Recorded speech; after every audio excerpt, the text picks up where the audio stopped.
Imagine this. You wake up one morning to an ordinary, dreary day. The sun is muted by clouds. The streets outside your window seem a little too empty. You roll out of bed, stretching, but something feels off. It's as if the world around you has suddenly lost its weight. The bed beneath you doesn't feel solid, and the walls of your room seem oddly distant, as though they're slowly slipping out of your grasp. The familiar hum of your thoughts, your plans, your responsibilities suddenly seems absurd. How did you end up here, in this moment? What's the point of any of it? This feeling, this unease, is not new. It's the quiet, insidious companion that has followed you in one form or another for years, lurking just beneath the surface of your daily routine. It's the nagging question that refuses to be silenced, even though you've tried to ignore it.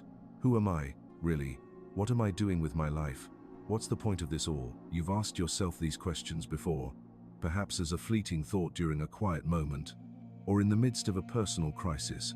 But today, they land harder. Today, they're not distant questions from the abstract void. Today, they're real, heavy, pressing down on your chest, and then it hits you. There's no clear answer, no comforting certainty. The world around you, once brimming with meaning and certainty, has suddenly become alien. You're trapped in a state of pure, unfiltered existence, and you can't escape the feeling that your entire life has been a series of distractions, a patchwork of meaningless tasks, to avoid confronting the deeper, unsettling truth. The truth that there is no inherent purpose, no guaranteed meaning. This feeling you're experiencing, this raw, overwhelming anxiety, is exactly what existential thinkers like Jean-Paul Sartre grappled with. Sartre called it l'angoisse, or existential anxiety. It's the awareness that, in a world without fixed meaning, you are entirely, terrifyingly, responsible for creating that meaning yourself. But here's the paradox. Although this realization is profoundly unsettling, it also offers a kind of freedom. You are free, Sartre argued, to shape your life, to define your own values. Yet that freedom is what gives rise to the anxiety in the first place.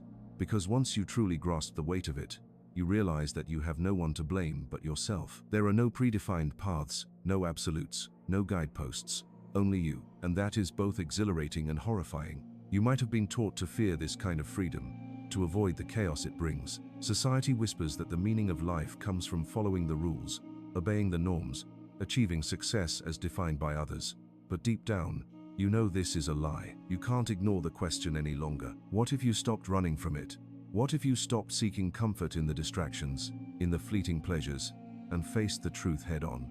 Would you crumble under the weight of existential despair? Or could you, perhaps, begin to live authentically on your own terms, in a way that truly resonates with your inner self? Sartre believed that confronting existential anxiety wasn't just an inevitable part of human existence, but an opportunity. The very thing that scares us, our awareness of the meaningless of life, can also be the doorway to profound freedom. To truly understand what it means to be human, to create meaning, to live with authenticity, you must first embrace that terrifying, open-ended possibility. But how does one actually do that? How do you move from being paralyzed by the abyss to living with the clarity of someone who has chosen to face it? The question, the existential dilemma, that hangs in the air is this: can you transcend the paralysis of existential anxiety and emerge into a life of profound meaning, a meaning of your own making? Or will you remain caught in the web of societal expectations, the fear of responsibility, the suffocating grip of inauthenticity? You're standing at the edge of that question now, and the answer isn't something you can simply stumble upon.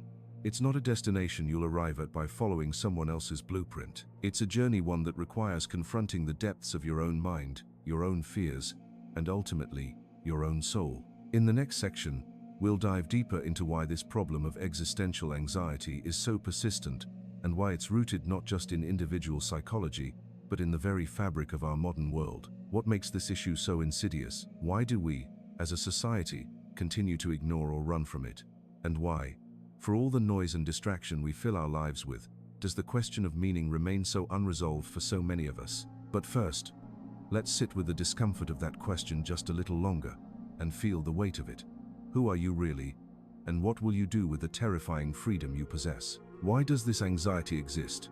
Why does the question of life's meaning hang so heavily in the air, unspoken but always felt? Why do we find ourselves paralyzed in the face of a freedom that, paradoxically, seems like a curse? These are the questions that Sartre spent his life exploring, And the answers lie in understanding not just the nature of human existence, but the psychological and societal forces that shape our perception of it. To begin with, we must understand that existential anxiety is not some random affliction that happens to a few individuals. It is a universal condition, woven into the very fabric of what it means to be human. It is born out of the unique position that humans occupy in the natural world. We are self-aware. We know that we are alive, and we are aware of the fact that we will one day cease to be. We possess a consciousness that is capable of understanding not just the world around us, but our own place within it, and it is this very awareness that stirs the most profound discomfort. The roots of existential anxiety can be traced back to one fundamental truth: there is no inherent meaning in the world. When we look at the vastness of the universe, the endless stretch of time, and the seeming indifference of nature, we are confronted with the truth that nothing in the world has meaning except that which we give it. This is the realization that Sartre so powerfully articulated in his philosophy of existentialism. In his famous declaration, "Existence precedes essence," Sartre explained that humans are not born with a predetermined nature or purpose. Unlike a hammer, which is created with a specific function in mind, we come into the world with no inherent meaning, no objective reason for being. This is where the existential anxiety begins. If we have no predetermined essence, then the responsibility to create that essence, to give our lives meaning, falls entirely on us. And this responsibility can feel like an unbearable weight. For Sartre, this freedom is both liberating and terrifying. We are condemned to be free, to choose and define ourselves in every moment. This freedom is not a gift, it is a burden. Every choice, every action we take, comes with the weight of creating who we are. If we choose poorly, if we make the wrong decisions, it is not a mistake we can blame on anyone else. It is our own doing. But where does this anxiety come from? Why does the mere thought of this freedom make us uneasy? The answer, in part, lies in our deep-seated need for structure, stability, and certainty, things that modern society, for all its advances, struggles to provide. Modern life, especially in the West, has created a world in which we are constantly told what to do, how to think, and where to go. From childhood, we are conditioned to follow rules, meet expectations, and adhere to norms. Our worth is often measured by external markers: academic success, career achievements, social status. We are taught that there is a prescribed way of being, a path to follow that will bring us happiness, success, and fulfillment. But what happens when that path disappears? What happens when we realize that, in fact, no one can tell us how to live, and that all the rules we've been following are arbitrary constructions? Sartre saw this as a form of bad faith, the psychological defense mechanism that enables us to avoid confronting the anxiety of existential freedom. Bad faith is the refusal to acknowledge the truth of our own freedom, the attempt to escape from the responsibility that comes with it. It is the act of conforming to societal roles or living according to other people's expectations, all while denying that we are, in fact, free to choose for ourselves. We say to ourselves, "I have no choice," or "this is the way things are," when in reality, we are simply hiding from the anxiety of creating our own lives. But Sartre didn't see this as a simple moral failing. He understood it as a survival mechanism. To live authentically in a world where there is no prescribed meaning, where each individual must create their own sense of purpose, is terrifying. It feels safer to cling to the illusion of certainty, to let others decide our fate, rather than face the vast emptiness that comes with ultimate freedom. Yet, in this avoidance, we trap ourselves in a prison of inauthenticity. At the same time, this existential anxiety is not just an individual problem. It is deeply connected to the societal forces that shape our lives. The very structure of modern society exacerbates our sense of alienation. We live in a world that demands productivity, achievement, and success. We are bombarded with images of ideal lives, perfect bodies, and flawless success stories, all of which seem to reinforce the idea that we are not enough unless we live up to these external standards. As sociologists like Erich Fromm and Aldous Huxley have pointed out, modern capitalist societies have created a culture of consumption that feeds into our insecurity. The constant striving for more possessions, more experiences, more recognition is not simply a desire for wealth or comfort, but an unconscious attempt to fill the existential void. We fill our lives with distractions, with superficial goals, to avoid confronting the deeper, uncomfortable questions of meaning. The impact of this culture on our psychological state is profound. Studies in modern psychology have shown that individuals who feel alienated from their authentic selves are more likely to experience anxiety, depression, and a sense of meaninglessness. In a world where we are taught to conform, to be what others expect us to be, we lose touch with the core of who we are, the part of us that seeks authenticity, that desires to live in alignment with our true values. This alienation from the self, this split between the person we are and the person we are supposed to be, is the breeding ground for existential anxiety. But what if we could break free of this cycle? What if we could confront the reality of our freedom, rather than run from it? What if we could stop hiding from the terrifying responsibility of creating our own meaning, and instead embrace it as a path to true fulfillment? You've asked yourself why the feeling of existential anxiety continues to haunt you. You've explored its philosophical roots, the basic truth that human beings are condemned to freedom, and that freedom itself is a double-edged sword. But now, let's delve deeper. What happens when this anxiety, this awareness of freedom, is left unchecked? How does it manifest in your daily life? How does it shape the choices you make, the person you become, and the society you live in? The truth is, the effects of existential anxiety are far-reaching, and they are often invisible, lurking just beneath the surface of ordinary life. Most people never stop to question their motivations, their desires, or their fears. They simply follow the script that's been handed to them by society, by their upbringing, and by the expectations of others.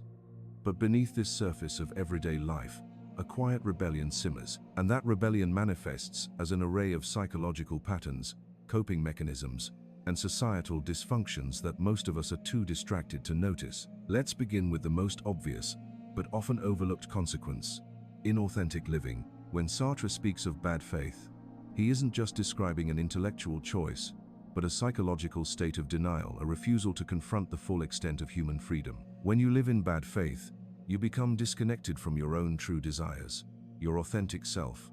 You begin to play a role, perform a persona that has been assigned to you by the world. Perhaps you believe you are meant to become a doctor, a lawyer, or a successful entrepreneur, because that's what society tells you is valuable. Maybe you've convinced yourself that happiness comes from owning more possessions, achieving more success, or gaining more validation from others. But each step you take to follow this script, to pursue external goals, pulls you further away from the true essence of who you are. Living this way feels safe, even comforting, because it shields you from the overwhelming anxiety of choice.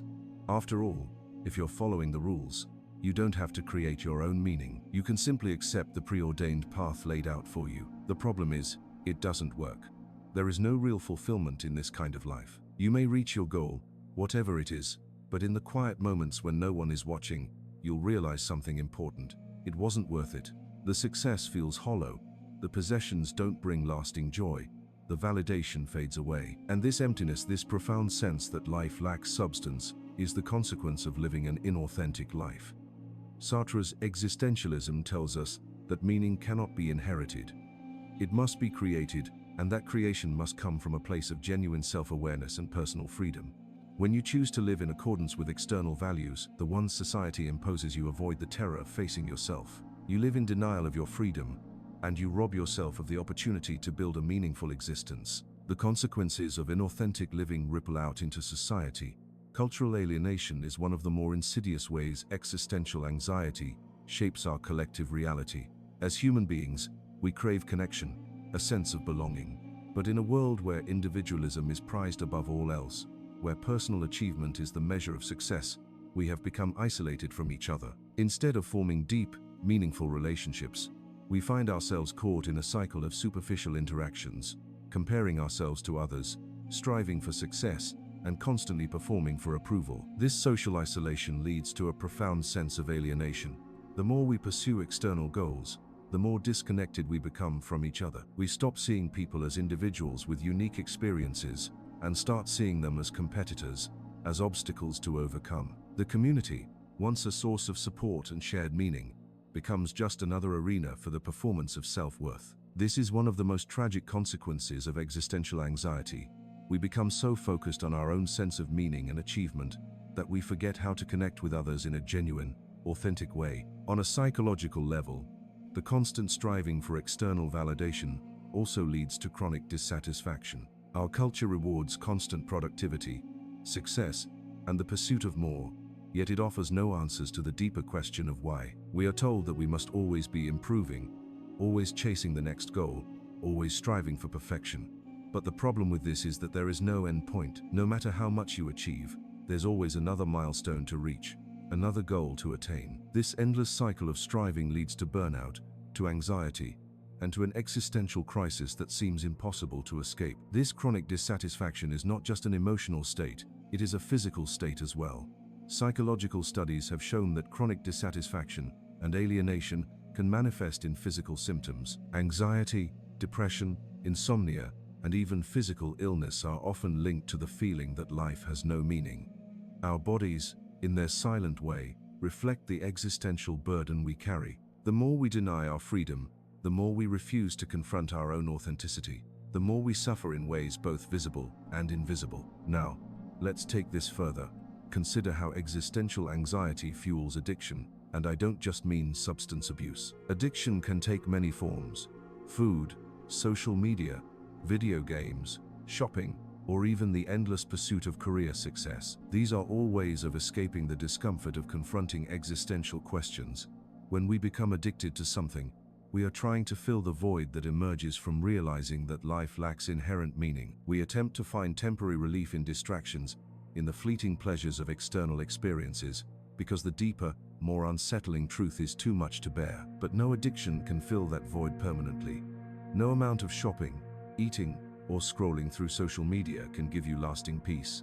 It's like trying to patch a hole in a boat with a piece of tape. Eventually, the anxiety resurfaces stronger than before. And yet, perhaps, the most pervasive and dangerous consequence of existential anxiety is the collective denial of it. When a society fails to encourage its members to confront the question of meaning, when it pushes them into lives of endless consumption and distraction, it becomes a culture of fear.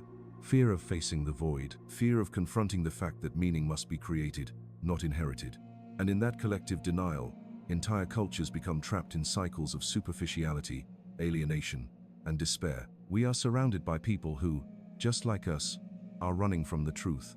But there is a way out. The breakthrough comes when we finally face this existential dilemma head-on, when we realize that living authentically is the only way to escape this trap. It's a hard truth to face, but it is the truth that will set you free. You're standing on the precipice, the weight of existential anxiety, of the unspoken truths that have shaped your life, is clear to you now. You've seen how societal forces, psychological mechanisms, and your own avoidance of freedom have kept you trapped in patterns of inauthenticity. The truth has been laid bare. You are free, but that freedom is terrifying. You can no longer run from it. But here's the key question. What happens now? How do you break free from the cycle of fear and inauthenticity? How do you take the monumental step toward a life of genuine meaning? The first thing you need to understand is this. Breaking free from existential anxiety is not about solving it in the traditional sense. There is no magic cure, no singular answer. The moment you try to escape anxiety by seeking an external solution, a new job, a new relationship, a new possession, you fall right back into the same trap. The answer isn't outside you, it's within. The real revolution begins when you look inward, when you confront the truth of your own freedom, and when you decide, once and for all, that you are going to live authentically no matter how terrifying it may be. Sartre spoke of a radical shift in perspective. He called it the process of authentic existence, a life lived in full awareness of one's freedom, one's responsibility, and one's inherent lack of preordained meaning. But what does this really mean, practically? It means choosing to live without the safety net of societal expectations, without the crutches of other people's values, and without the illusion that you're supposed to be something or someone. Authentic existence is about taking full responsibility for your choices every single day, without resorting to excuses or the comforts of denial. 1. Accepting responsibility for your freedom. To begin breaking free, you must first accept the weight of your own responsibility. Sartre famously said, "We are condemned to be free." There is no way around this. The very fact that you have the ability to choose what your life means is both your burden and your opportunity. Many people try to avoid this responsibility by retreating into the roles that society provides them. They claim their identities as employee, partner, parent, or citizen, and they define themselves by the standards and expectations of these roles. But in doing so, they abandon the question of who they really are and settle for a life of comfortable conformity. But here's the paradox. It is precisely this avoidance of responsibility that deepens your anxiety. The longer you refuse to confront your true potential for choice, the more you sink into a quiet despair, because you are living someone else's life, not your own. To live authentically, you must make a decision. You will no longer allow others to define you. You will not seek meaning from external sources. Instead, you will take full ownership of your life and all of its consequences, for better or worse. This doesn't mean abandoning relationships, obligations, or responsibilities. It means making these decisions consciously. Every relationship, every role you play, must be a choice you've made, not one you've accepted without reflection. This acceptance is not an intellectual exercise. It is an emotional and psychological commitment. When you fully internalize the fact that you are the creator of your own meaning, the weight of freedom no longer feels suffocating. It becomes empowering. 2. Choosing your own values. One of the most transformative aspects of breaking free is learning how to choose your own values. This is the heart of Sartre's existentialist philosophy. We must create our own moral code. In a world without preordained meaning, the only value that matters is the one you create for yourself. When you think of values, what comes to mind? Perhaps you think of honesty, loyalty, compassion, traits that are often passed down from culture, religion, or family. But Sartre would argue that these values are not inherent. They are simply chosen by others, and you must decide whether they resonate with your own authentic self. This is where real rebellion happens. The moment you decide that your life will be guided by your values, rather than the values dictated to you by society, you begin to break free from the prison of inauthenticity. This isn't to say that you must reject all traditional values or moral codes. Rather, it's about interrogating them, questioning where they come from, and asking whether they truly reflect who you are. If the answer is no, then you have the power and the responsibility to redefine. Begin by creating space in your life for deep introspection, for stillness. Challenge yourself to sit with the discomfort of freedom, without immediately seeking a way to escape it. The more you resist the urge to distract yourself, the more you will begin to access the wellspring of your own potential. This also means becoming aware of the ways in which society continues to shape you, how it shapes your desires, your goals, and your perception of success. Sartre's existentialism challenges the dominant narrative that success is measured by wealth, status, or power. These external goals are distractions, ways of avoiding the real question: what does it mean for me to live a meaningful life? To reclaim agency, you must choose your own goals. You must decide what success looks like for you, not for your family, not for your peers, but for you. By doing this, you free yourself from the cultural scripts that have been written for you, and you step into the role of the author of your own existence. 4. Embracing the uncertainty. Finally, breaking free from existential anxiety requires embracing uncertainty. One of the most paralyzing aspects